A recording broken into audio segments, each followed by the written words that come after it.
Что интересного и сложного в профессии космонавта? Ответить на этот и другие вопросы специально в Якутск приехали летчик-космонавт, герой России Роман Романенко и руководитель Восточного отделения российской космонавтики имени Циолковского Константин Чмаров.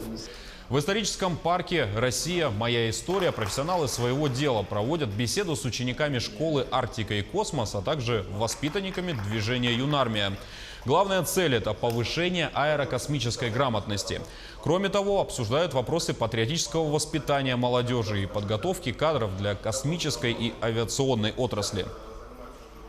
Все вопросы, возникающие в процессе общения с ребятами, они сами наталкивают их на мысль, стать ли им космонавтами, продолжить эту интересную, вступить в эту интересную жизнь, или на самом деле немножко подождать или пойти заниматься другими профессиями. На самом деле, до того времени, когда мы общаемся с ребятами, 2-3 часа, этого все равно мало для того, чтобы полностью ответить на все их вопросы. Поэтому приходится постоянно приезжать в те места, где детям это интересно.